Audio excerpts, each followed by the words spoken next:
Quand on vous dit que l'union fait la force, en fait, il y a tellement de choses qui démontrent cela que je ne comprends pas pourquoi il faille insister toujours pour que nous autres Africains, du continent africain, comprenions que l'union fait la force. Jamais on ne réussira quand on est seul, surtout dans un monde où les alliances sont en train de se tisser. Je vous explique pourquoi dans cette vidéo. Le Burkina Faso, le Mali et le Niger se sont mis ensemble depuis un peu plus d'un an. Si vous ne voulez pas juste vous fermer les yeux, vous voiler les yeux, vous êtes censé comprendre que ces trois pays ont commencé à peser sur la scène internationale, peser dans la façon de réaliser les contrats. On ne leur dicte plus les lois de leurs contrats. Un. De deux, ils ont fait leur propre passeport, ce qui fait que rien à voir avec les trucs colonisés d'avant, là, où il fallait avoir une petite insigne de ci, parce que non, il n'y a plus rien. Ils ont mis hors de leur pays, de leur territoire, les armées françaises. Et comme on le dit, vous savez le discours, les armées françaises étaient dans les territoires africains beaucoup plus pour se rassurer de l'intérêt, pour protéger l'intérêt de la France dans ces pays africains. Protéger l'intérêt de la France, c'est quoi? La France a des contrats qu'on estime lyonnais, donc les contrats qu'on estime vraiment pas, ne respectant pas les thèmes d'un contrat normal, les contrats biaisés avec les pays africains. Et sachant que ces contrats sont très fragiles, la France a des militaires, avait des camps militaires, des bases militaires en Afrique. Donc, pour être sûr que si un président lève un peu la tête et commence à faire comme si, vous voyez un peu, non? Comme si, du coup, on peut déstabiliser le pays très facilement. Je vous rappelle que ces militaires-là, ce sont des militaires très formés, hautement formés. Ce n'est pas n'importe qui, n'importe quel militaire qu'on envoie en Afrique. Donc, il suffisait que vous levez la tête et c'est ce qui a été fait. Vous allez voir la plupart de nos présidents, on n'a même pas eu besoin de leur faire. Il n'y a que Kadhafi où il y a eu un vrai raid, où sérieusement il y a eu un raid, quelque chose de ce genre, avec accord de l'ONU et tout ça pour qu'on vienne le déloger. Et tout le reste là, on n'a pas besoin. C'est des petites manipulations entre populations même du même pays. Et puis voilà, pof, c'est ton frère qui vient te tuer. Et après, on négocie avec lui et on continue à préserver les contrats qui étaient d'abord abusifs. C'est clair, il n'y a pas de façon de comprendre cette histoire-là.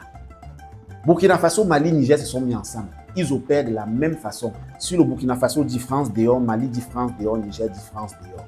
On opère comme ça. Si le Burkina Faso dit à partir d'aujourd'hui, on ne veut plus de la CEDEAO, Mali dit on ne veut plus de la CEDEAO, Niger dit on ne veut plus de la CEDEAO. On opère comme ça. Si le Burkina Faso dit frontière fermée à tel pays, automatiquement c'est la même chose pour les deux autres pays. C'est ça, être solidaire. C'est ça quand on dit une seule main ne peut pas attacher un paquet. Il faut au moins les deux mains pour faire ça. Si vous ne pouvez pas faire ça, ça sera hyper difficile et sensible. Donc les trois se sont mis ensemble. Et vraiment, quand vous vous mettez ensemble, vous devenez plus fort.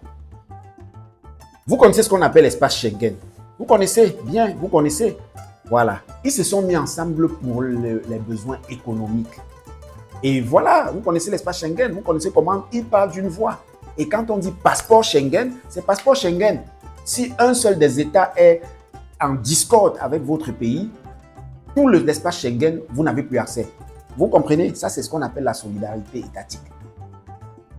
C'est ça qu'on appelle les accords entre les États de partenariat ou bien de protection, de quoi et tout. Voilà. Vous voyez l'OTAN.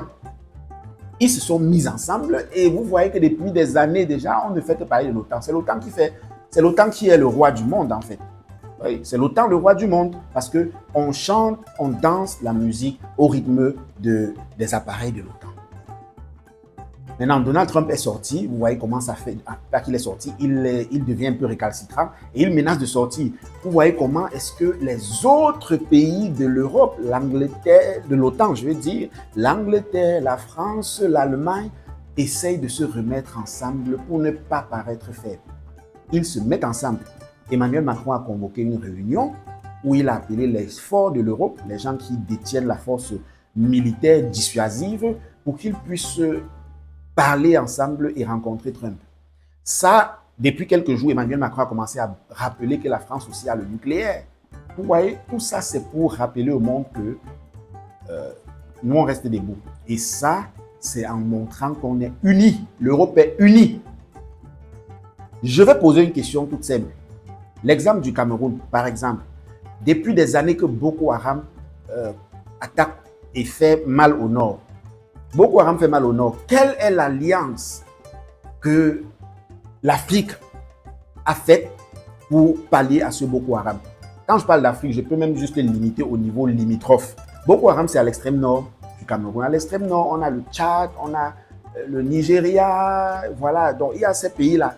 Est-ce que ces trois pays-là ne devraient pas, parce que Boko Haram, au nord du Cameroun, à l'extrême nord du Cameroun, est une menace pour les trois autres pays-là, les deux autres pays-là. On devrait mettre, c'est pas parce que c'est les intérêts seulement du Cameroun qui sont menacés pour le moment. Ça, c'est parce que ceux-là ont décidé de déstabiliser uniquement le Cameroun.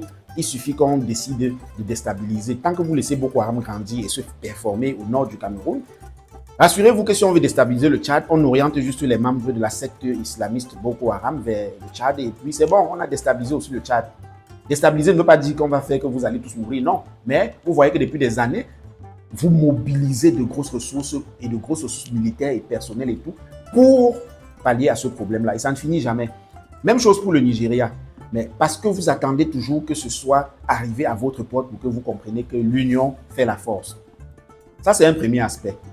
Un autre aspect, la guerre là-bas de l'autre côté du Sahel. Là, on parlait, chacun défendait seul. La France aidait chacun de son côté. Oh, on va, action Barkhane, action ceci, on aidait. Pendant combien d'années? Rien n'avait changé. Et il a fallu que le Niger, le Mali et le Burkina Faso décident de se mettre ensemble en africain. Parce que, qu'on ne vous trompe pas, ils ne sont pas nos frères. Avec quoi? Dis-moi. Ils ne sont pas nos frères. Frères quoi? Frères du monde? Je ne comprends pas. Frères du monde. À moins que vous soyez en train de me dire qu'il y a ce qu'on appelle les frères du monde. Moi, je parle de ce qu'il y a les frères africains. L'Afrique, nous sommes frères. Hein, parce qu'on a quelque chose en commun. Un territoire, une couleur de peau et beaucoup d'autres choses encore. Là, nous sommes frères.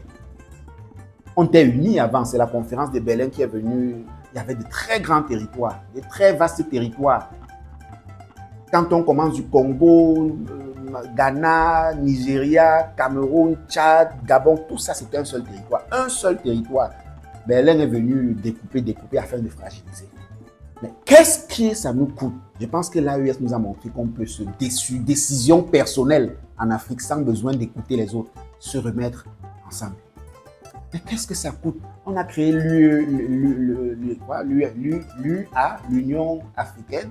On a créé l'OUA, on a créé la CEDEAO, on a créé la CEMAC, il y a tellement de choses créées. Mais on crée ça et on laisse ça dominer et orienter par les autres. À quoi bon de créer ça si on n'est pas en train d'avoir une vision? Ne crée ça pas ça pour se mettre définitivement ensemble. Les États-Unis, c'est plusieurs États. C'est pas comme si c'est un pays. C'est pas un pays comme nous autres là. C'est exactement comme l'Afrique. Plusieurs pays, plusieurs États qui se sont mis ensemble. Oui, plusieurs États qui sont mis ensemble et ont formé une fédération. Hein? Mais voilà ce qu'on veut faire. Ça gêne, ça dérange en quoi? Si on fait ça et on devient puissant, ça dérange en quoi? Le président du Cameroun deviendra gouverneur. Il aura son même droit sur le Cameroun. Mais voilà. Le président du Gabon deviendra gouverneur de la région du Gabon ou je ne sais pas quoi. Et il aura toujours ses mêmes pouvoirs sur le Gabon. Ainsi de suite pour le Tchad, pour Voilà. Mais on sera puissant et on parlera d'une seule voix. Mali, Niger, Burkina Faso, bravo.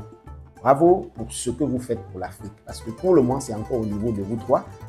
Mais l'Afrique prend des leçons. L'Afrique comprend et l'Afrique, on espère, tirera des leçons nécessaires. Nous encourageons ce genre d'initiative, nous encourageons les panafricanistes, nous encourageons les présidents jeunes qui arrivent et qui comprennent progressivement, comme Idriss Déby, comme Mahamat Déby, le président du Tchad, se rapproche de plus en plus du Burkina Faso et de l'AES. Vraiment, mon cher président, il faut te joindre à eux, ça fera 4. Je suis sûr que si tu te joins à eux, un 5e s'attirera. Et c'est comme ça que progressivement, on va devenir une vraie fédération, une vraie sous-région. Pas les histoires Faites-nous savoir ce que vous en pensez en commentaire par rapport à ça. Écrivez, dites-nous vos points de vue et voilà. En attendant, on va vous dire à Bimte, que Dieu bénisse l'Afrique.